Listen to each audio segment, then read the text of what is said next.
Hello everyone. In this lecture, we will study about the subroutines.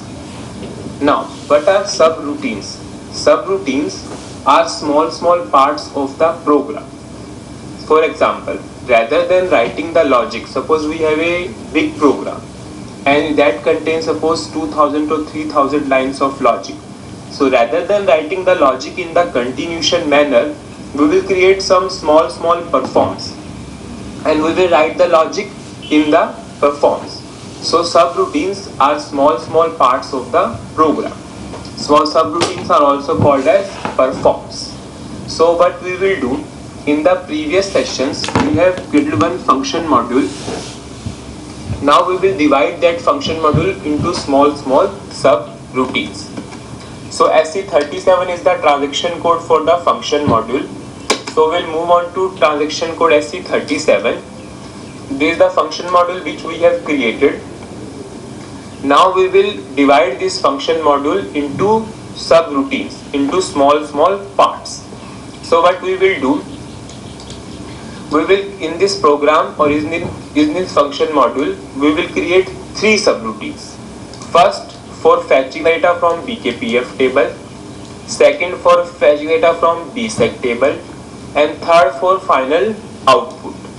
In this program we will create three subroutines, one for BKPF, one for BSEC, and one for which is used for displaying the final data. So we will go for the change mode of the table. Now we will create first subroutine. Now how to create subroutine in SAP? For creating the subroutine, perform is the keyword. After that you have to specify any name of the perform. Suppose my name of the perform is get_bkpf. Now in any subroutine you have to specify the tables, you have to specify the using parameter, you have to specify the changing parameter. This is the sequence for any subroutine. First one is tables, second one is using, and third one is changing. If you are using all the three, you cannot interchange the sequence. The first sequence will be table, then second is using, and third one is changing. You always have to follow this sequence. Suppose now what are this using and what are this changing parameter? The variables which you are using and the variable whose values are changing must be declared in using changing. Suppose in this select query you are using these three variables and you are changing the value of internal table LT_BKPF. So what we will do, we will declare three using parameters, that is pbookrush, second one is pbelnar, and third one is pgjahr. Now these three are our using parameters. Now we have one more changing parameter, that is LT_BKPF. So we have created one subroutine in which we have three using parameter and we have one changing parameter. Now we will create this subroutine. So we have to click on this perform. Yes, I want to create this subroutine. I want to create it into new include. Yes. Now see, a form or end form will be created with the same name of the perform, that is get_bkpf. Now we have three using parameters and we have one changing parameter. So we are declaring the names as per the user convention. PV stands for perform variable, and this last one is our perform table. It is as per user convention, user understanding. You can give any meaningful name. It's PV_belnar, PV_GJHR, and our changing parameter is PT_BKPF. These three are our variables and this last one is our internal table. Now I am back it. Now in this internal table LT_BKPF, we have total 5 fields. Whenever you are using the internal tables in the performs or in the form and form, you have to declare the type of the internal table. So what we will do, we will create one structure with these 5 columns. We will create one table type. Then we will use that table type to declare the type of this parameter, changing parameter.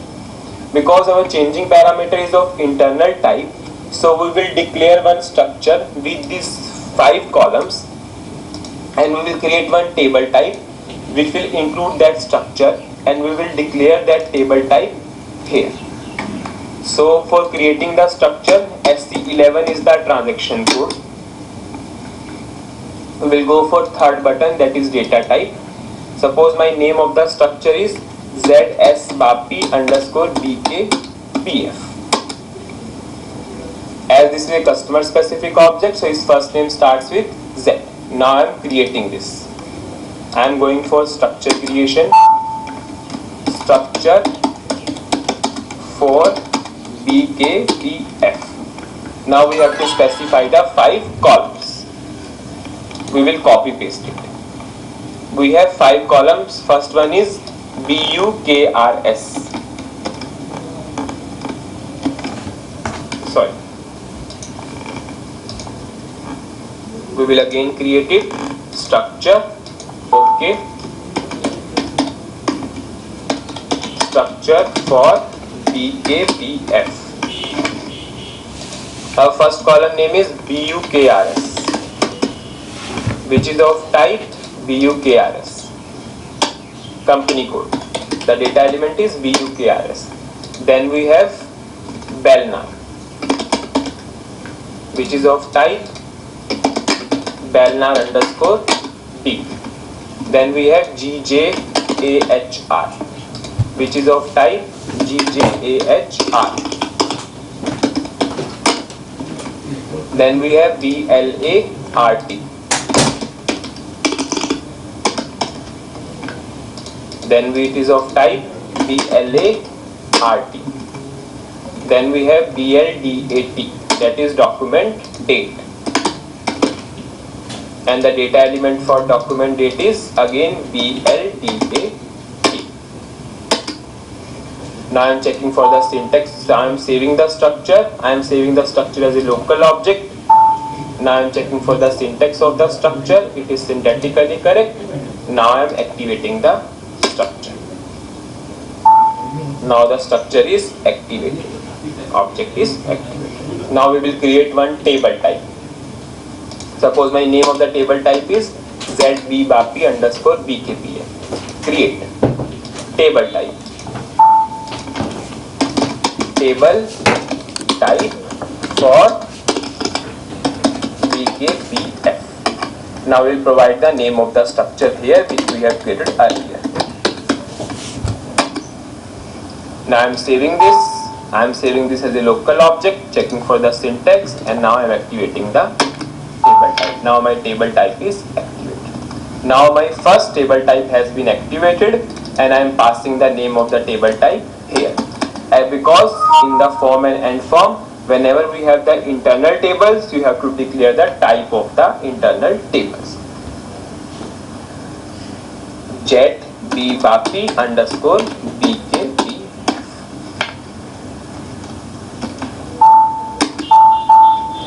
Now what we will do, we will copy this logic, we will cut this logic, and we will paste this logic inside the perform.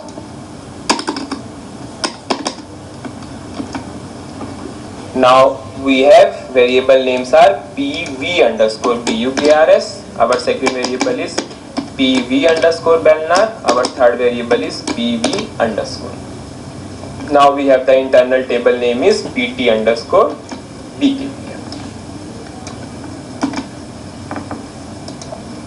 Now I am activating this. This is the first perform for BKPF. Now